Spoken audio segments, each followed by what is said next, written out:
우리는 믿음이 좋다라는 말을 많이 사용합니다. 어떤 청년의 믿음이 좋다, 어느 성도님의 믿음이 좋다라고 표현합니다. 그런데 이 믿음이 좋다라는 게 뭘까요? 무엇을 의미할까요? 주의를 잘 지키고 말씀과 기도 생활을 꾸준히 성실히 하고 하나님의 사역에 동참하여 잘 섬기고 봉사하는 것, 분명히 이러한 것들도 믿음이 좋다라는 표현 안에 들어갈 수 있을 겁니다. 그런데 뭔가 그것만으로는 부족한 것 같습니다. 믿음이 좋다라는 말에는 우리가 이미 알고 있는데 뭐라고 표현하기 힘든 어떤 내용들이 또 많이 다르게 포함되어 있을 것 같습니다. 그러면 믿음이 좋다라는 말이 뭘 더 의미하는지를 알기 위해 우리는 그 말이 어울리는 사람들을 찾아볼 수 있을 것 같습니다. 그 사람들이 어디에 있나요? 성경에 있습니다. 성경에는 믿음이 좋다라는 말에 어울리는 믿음의 선진들이 즐비합니다. 오늘 본문은 아브라함에 대한 이야기입니다. 사실 정확하게 말하자면 히브리서 저자가 말하는 아브라함에 대한 이야기죠. 아브라함에게 믿음이 좋다라는 말을 사용하기에는 참 죄송스럽고 민망합니다. 그도 그럴 것이 믿음의 조상이잖아요. 믿음의 사람들의 이야기가 아주 많이 기록된 성경 속에서도 특별히 믿음의 조상이라는 별명을 가지고 있는 아브라함에게 그냥 믿음이 좋다라고 말하는 것은 신뢰가 될 수도 있을 것 같습니다. 하지만 어쨌든 성경에서 말하는 가장 믿음이 좋았던 인물 중에 한 사람임에는 틀림이 없습니다. 그렇다는 것은 아까의 질문, 믿음이 좋다가 과연 무엇을 더 의미하는가에 대해 답변해 줄 수 있는 사람이라는 것이죠. 하지만 우리가 지금 천국에 있는 아브라함 할아버지를 이곳에 모셔올 수도 없는 노릇이고 전화나 문자를 해서 물어볼 수도 없기에 우리는 성경에 기록된 아브라함의 이야기를 통해 답을 찾아낼 수밖에 없을 것 같습니다. 아브라함의 믿음에 관한 성경의 기록은 여러 가지가 있지만 오늘은 히브리서 저자가 오늘 본문에 기록한 내용들만을 가지고 살펴보겠습니다. 우선은 8절입니다. 믿음으로 아브라함은 부르심을 받았을 때 순종하여 장래의 유업으로 받을 땅에 나아갈새 갈 바를 알지 못하고 나아갔으며, 우리가 잘 아는 말씀입니다. 이 말씀에서 우리는 아브라함이 그 좋은 믿음을 가지고 무엇을 했는지 알 수 있습니다. 아브라함은 갈 바를 알지 못하고 갔습니다. 사실 이건 정말 어려운 일입니다. 목적지를 알지 못한 채 다시 돌아올 수 없다는 것을 전제로 떠나는 것은 정말 어려운 일입니다. 아브라함은 여행을 떠난 게 아닙니다. 내가 다시 돌아올 집은 그대로 있고 몇 가지 짐만 싸서 여행을 떠난 것이 아닙니다.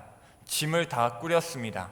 양말 하나, 수건 하나 남김없이 모든 짐을 싸서 온 가족들과 하인들과 함께 길을 나섰습니다.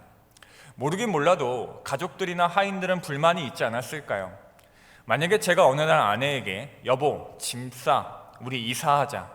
어젯밤에 하나님께서 나한테 떠나라고 하셨어. 그러니까 가자. 근데 어디로 갈지는 몰라. 집을 구해놓지는 않았어. 그래도 가자 라고 한다면 등짝을 세게 맞아도 이상하지 않을 겁니다.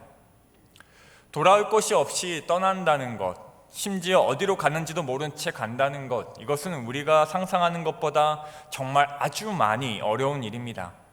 그럼에도 순종하여 나아간 믿음, 이것이 아브라함의 믿음이었습니다. 이어서 9절입니다. 믿음으로 그가 이방의 땅에 있는 것 같이 약속의 땅에 거류하여 동일한 약속을 유업으로 함께 받은 이삭 및 야곱과 더불어 장막에 거하였으니. 이 9절은 참 이해하기 어려운 말씀인데요, 풀어서 말씀드리면 이렇습니다. 이 9절에서의 아브라함은 지금 약속의 땅 가나안에 있습니다. 목적지가 밝혀졌고 그 땅에 거주하고 있습니다. 분명 약속의 땅에 서 있는데 그 땅이 아직 아브라함에게 주어지지 않았습니다. 아직 남의 땅입니다. 남의 땅에서 나그네처럼 손님처럼 지내고 있습니다. 이런 아브라함의 상황을 스데반은 이렇게 말합니다. 사도행전 7장 5절의 앞부분인데요. 그러나 여기서 발붙일 만한 땅도 유업으로 주지 아니하시고, 이러한 사정은 아브라함 한 세대로 끝난 것이 아니라 그를 이어 이 약속을 상속받은 아들 이삭과 손자 야곱에 대해 이르러서도 달라지지 않았습니다. 3대가 자기 소유로 약속받은 땅에서 마치 남의 땅에 잠시 머무는 듯이 대대로 장막을 치고 살았다는 얘기입니다. 8절에서 갈 바를 알지 못하고 나아갔던 아브라함의 믿음의 결과가 갈 바를 알지 못하고 나아갔으나 하나님께서 그를 약속의 땅에 도착하게 하시고 그 땅의 주인이 되어 가족들과 행복하게 잘 살았다 였다면 참 좋을 텐데 그러지 않았다는 겁니다. 그러한 상황에서 아브라함은요, 믿음으로 장막에 거주하였습니다. 장막에 거주하였다는 것은 집이 없었다는 말입니다. 나그네로서 텐트 치고 살았다는 말입니다. 갈 바를 알지 못하는 여정이 약속의 땅에 도착하고서도 끝나지 않았다는 의미입니다.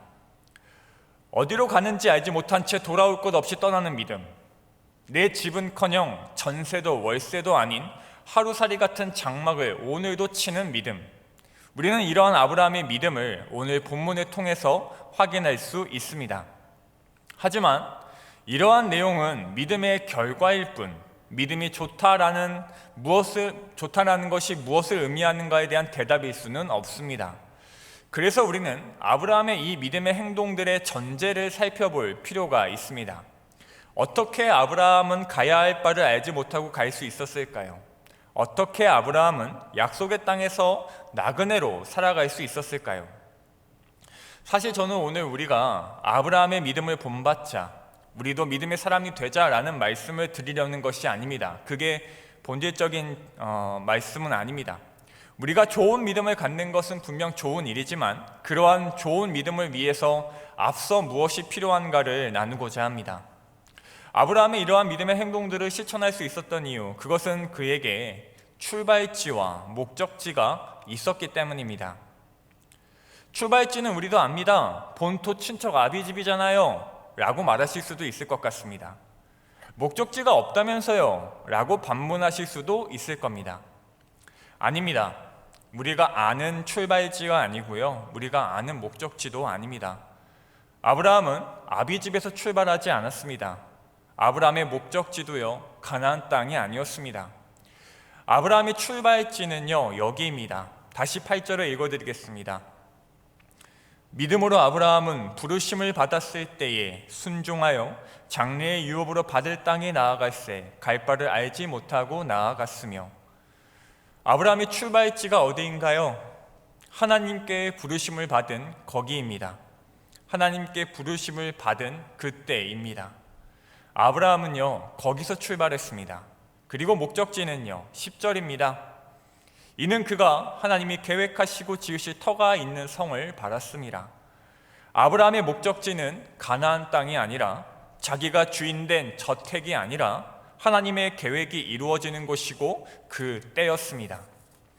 사랑하는 성도 여러분, 하나님께서요, 우리에게 출발지와 목적지를 주셨습니다. 이것입니다.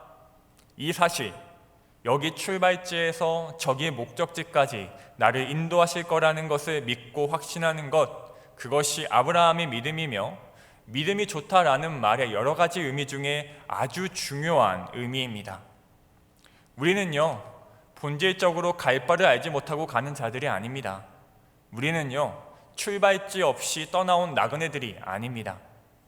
하나님께서는 우리를 그렇게 인도하지 않으십니다. 수수께끼 같은 인생을 살라 하시며 답도 없는 문제를 풀라고 하지 않으십니다. 하나님의 인도하심은 언제나 여기에서 출발해라, 저기까지 가자 였습니다. 우리가 몰랐을 뿐입니다. 우리가 연약해서 안개 속을 비추는 등불을 보지 못했을 뿐입니다. 하나님께서 우리를 부르셨다면 거기가 출발선이었고, 우리에게 약속하셨다면 목적지는 정해져 있었던 것인데, 우리의 약함이 우리의 악함이 되어 의심하고 또 의심했을 뿐입니다. 오늘은 졸업 예배입니다. 우리의 사랑하는 자녀들이, 우리의 학생들이 졸업을 합니다. 사실 졸업이라는 말, 멋들어진 말이지만 단순히 축하만 할 수 있는 말은 아닌 것 같습니다. 졸업 후에는 새로운 시작이 있을 것이고 낯선 환경이 만날 준비를 하고 있을 겁니다. 기대도 있겠지만 두려움이 더 클 것입니다. 정말 되돌아오지 못할 곳에서 출발하여 목적지 없이 가는 여정과 같을 겁니다. 그러나 사랑하는 우리 졸업생 여러분, 그리고 우리 성도 여러분, 우리에게는 인도하시는 하나님이 계십니다. 황무지 한복판에 세워두시고 네 믿음이 얼마나 큰지 보자 하지 않으십니다. 내가 너를 불렀다, 여기에서 출발해라. 내가 너를 위해 준비해 두었다. 거기까지 가라 하십니다. 그래서 아브라함이 갈 수 있었습니다. 그래서 장막에 거할 수 있었습니다. 그래서 우리도요, 갈 수 있습니다. 우리도 이방 땅 같은 이 약속의 땅 하나님 나라를 살 수 있습니다. 사랑하는 성도 여러분, 하나님의 인도하심을 믿으시기 바랍니다. 그 인도하심을 의심하지 않으시기 바랍니다. 오늘은 2021년 마지막 주일입니다. 지나간 시간을 돌아보았을 때 우리는 하나님의 인도하심이 얼마나 컸는지 알 수 있습니다. 우리는 갈 바를 알지 못한 채 걸어왔다고 생각했지만 뒤돌아보면 결국 하나님께서 출발하게 하셨고 하나님께서 도착하게 하셨습니다. 그 여정 중에 한순간도 내버려 두지 않으셨고 손잡고 계시고 때때로 안아주시고 업어주셨습니다. 우리가 그 은혜들을 잘 기억하지 못하고 여전히 두려움으로 내년을 바라보고 있다면 우리는 하나님의 은혜를 곱하기로만 계산하고 있었기 때문입니다. 사칙 연산 아시죠? 더하기, 곱하기, 빼기, 나누기. 그런데 사실 나누기는 빼기에서 왔습니다. 여러 번 빼는 것이 귀찮아서 나누기를 만든 것이죠. 원래 나누기는 빼기입니다. 곱하기도 원래 더하기였습니다. 3 더하기 3 더하기 3 더하기 3 하다가 귀찮아서 3 곱하기 4 하게 된 것이죠. 우리는 처음에 은혜를 더했을지 모릅니다. 그러다가 어느새 곱하게 되었을지도 모릅니다. 곱하기가 더하기에서 왔다는 것을 망각한 채 우리는 내가 받은 은혜를 하나하나 세서 더하지 않고 곱하기로 계산하여 뭉뚱그려 한꺼번에 감사했을지 모릅니다. 곱하기가 아니라 더하기입니다. 지나간 시간들 속의 은혜들을 하나하나 더해 보십시오. 우리가 차마 감당할 수 없는 은혜들이 올해도요 넘쳐났을 겁니다. 그렇게 더해본 은혜들을 가지고 우리는 이제 다시 출발선에 설 수 있습니다. 터가 있는 도성을 바랄 수 있습니다. 2022년을 그렇게 나아갈 수 있습니다. 저는 버스를 탈 일이 거의 없습니다. 보통 차를 타고 다닙니다. 그런데 얼마 전에 오랜만에 버스를 탈 일이 있었습니다. 몇 개월 만인 것 같아요. 버스를 타고 집이 있는 미사에서 교회로 출근을 하게 되었습니다. 집에서 나와서 버스 정류장에 도착했습니다. 버스 도착을 알리는 그 전광판에 제가 기다리는 버스가 5분 뒤에 도착한다고 알려주더군요. 그런데 10분이 지나도 안 오는 겁니다. 계속 전광판에는 5분이 써 있어요. 슬슬 짜증이 나기 시작했습니다. 게다가 추웠거든요. 만날 추위를 느낄 새가 없이 차 타고 다니다가 추운 바깥에서 서서 기다리려니 짜증이 밀려왔습니다. 버스가 도착했습니다. 버스를 타고 나니까 이제 언제 짜증 났냐는 듯이 좋더라고요. 왜냐하면 내가 운전을 안 해도 되거든요. 의자에 앉아서 멍 때리고 있어도 버스는 움직였습니다. 그게 너무 좋더라고요. 신호등에 맞춰서 브레이크를 안 밟아도 되고 비켜주지 않는 옆 차선에 끼어들기도 안 해도 되는 게 너무 좋았습니다. 근데 조금 또 지나지 않아서 또 짜증이 나더라고요. 버스가요 지름길로 안 가요. 집에서 교회에 오는 최단거리가 있잖아요. 이놈의 버스가 그 길로 안 가요. 이상한 길로 막 가요. 게다가 가다가 멈추네요. 멈추지 않고 가면 20분이면 가는데 정류장마다 멈추니까 30분이 넘게 걸리더라고요. 근데 또 내릴 때가 되니까 다시 기분이 좋아졌어요. 주차를 안 해도 되거든요.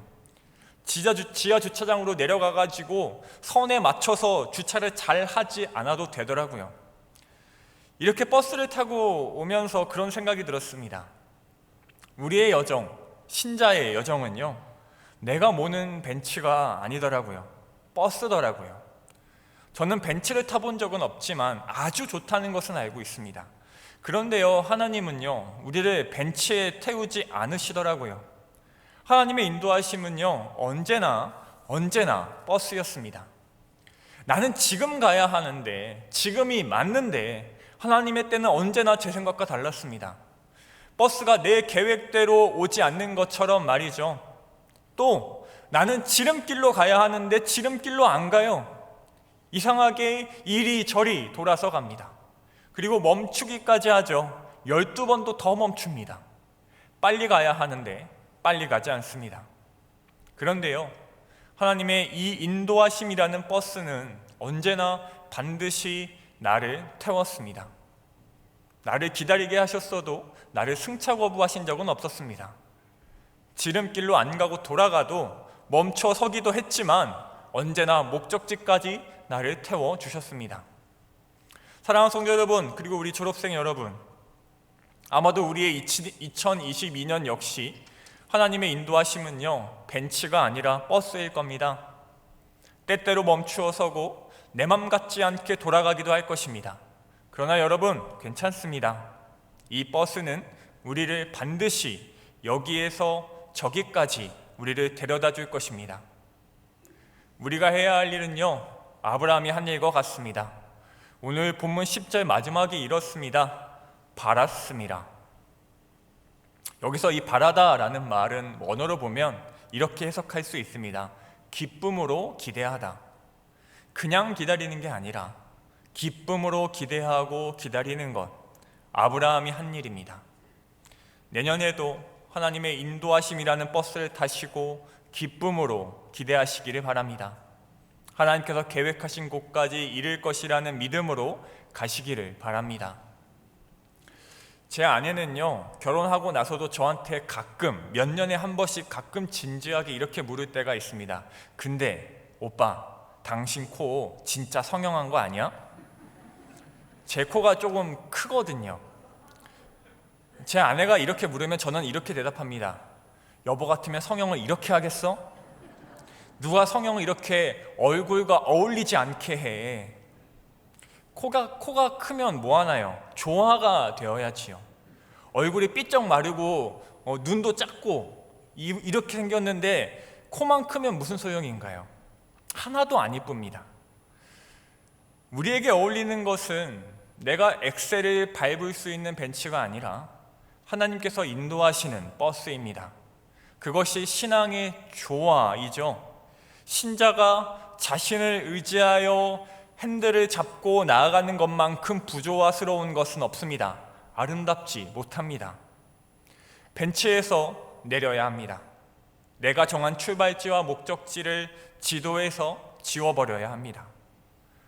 얼마 전 뉴스에서 봤는데요, 스리랑카에서 한 남성이요, 대형 아주 큰 연을 날리다가 공중으로 날아가는 일이 있었답니다. 웃기죠. 연을 날리다가 날아갔대요. 그런데 웃을 수 있는 일이 아니었습니다. 12m 높이까지 날아갔대요. 12m면요, 사람이 제일 공포를 느끼는 높이입니다. 얼마나 무서웠을까요? 떨어지면 죽을 수도 있잖아요. 다행히 모래 위로 떨어져서 크게 다치지 않았지만 정말 무서웠을 것 같습니다. 사실 이때 이 남성이 혼자서 이 대형 연을 날리고 있었던 것은 아니었습니다. 다른 사람들, 그 연을 날리는 이벤트였기 때문에 다른 사람들도 이 큰 연의 끈을 잡고 있었는데 이 남성만 이 줄을 제때 놓지 못하고 날아가게 된 것이죠. 놓아야 할 때 놓아야 하는 것을 놓아야 합니다. 내가 나를 인도하지 못하게 벤치에서 내려야 합니다. 기억하시기 바랍니다. 우리의 출발지는 하나님께서 부르신 곳이며 우리의 도착지는 하나님의 계획이 이루어지는 곳입니다. 그렇기에 우리는 하나님의 인도하심이라는 버스를 타야 합니다. 이 버스가 맞는지 의심하며 중간에 내려서는 안 됩니다. 돌아가더라도 도중에 멈추어 서더라도 우리는 우리를 반드시 목적지까지 안전하게 데려다줄 이 버스를 의지해야 합니다. 말씀을 맺겠습니다. 김학철 교수님이라는 분이 인터넷을 통해서 한 찬송가를 소개해 주셨습니다. 이 찬송가는요, 유럽의 축구대회 결승전에서 항상 불려지는 노래입니다. 2012년 런던 올림픽 개막식에서도 울려 퍼진 찬송가이고요, 심지어 힌두교의 나라인 인도에서 매년 공화국의 날이라는 국경일에 이 노래를 부른다고 합니다.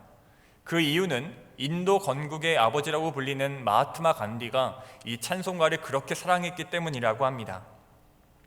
1912년 타이타닉호가 침몰할 때 2009년 항공기 사고가 났던 네덜란드 공항에서도 이 노래가 불리어졌습니다. 이 노래는 이따가 우리가 부를 찬송가 481장 때에 저물어서 날이 어두니 라는 찬양입니다. 이 찬양 가사를 이 김학철 교수님께서 원곡에서 다시 번역을 해주셨는데요. 그 직역된 가사가 이렇습니다. 주님, 제 옆에 계세요. 황혼이 빨리 저뭅니다. 어둠이 깊어지니 주님, 제 옆에 계셔주세요. 돕던 사람들 쓰러지고 위로하는 사람들 지나쳐버립니다. 힘없는 사람을 도우시는 주님, 제 옆에 계셔주세요. 찰나의 삶, 썰물같이 빨리 빠져 끝에 이르고 이 땅의 기쁨 어둑해지며 그 영광이라야 사라져버립니다. 모든 것 둘러보니 변하고 새해갈 뿐, 오 주님, 변치 않는 분, 제 옆에 계셔주세요. 사랑하는 성도 여러분, 이 노래가 우리의 노래이기를 바랍니다. 우리는 이제 2021년을 졸업합니다. 우리 학생들도 그리고 우리도 다 무언가에서 졸업하며 새로운 시작을 합니다. 끝을 보며 시작을 준비하는 이때에 우리가 다른 누구보다 주님의 도우심, 하나님의 인도하심을 구할 수 있기를 소원합니다. 어디에서 출발하시며 어디까지 가시나요? 입학에서 출발하셔서 졸업까지 가시나요? 1월 1일에서 출발하셔서 12월 31일까지 가시나요? 노력에서 출발하셔서 성공까지 가시나요? 아니면 정말 출발점 없이 출발하여 목적지 없이 갈 바를 알지 못하고 가시나요? 간절히 소망합니다. 하나님께서 부르신 곳에서 출발하여 하나님께서 계획하신 곳에 이르시기를, 여기에서 저기까지 하나님의 인도하심을 따라 가시기를 주님의 이름으로 소망하며 축복합니다. 기도하겠습니다. 살아계신 하나님 아버지, 감사합니다. 우리를 지금까지 인도해 주셨음에 감사를 드립니다. 출발지도 목적지도 없는 것 같은 우리의 인생이지만 생각해보면 언제나 가장 확실한 출발지에서 가장 좋은 목적지에 이르고 있었음을 고백합니다. 사랑의 주님, 간절히 구합니다. 사랑하는 우리 성도님들 그리고 우리 졸업생들, 기대보다 두려움이 클 이 시점에 그 누구보다 하나님을 의지하게 하옵소서. 주님의 인도하심을 믿고 의심하지 않게 하옵소서.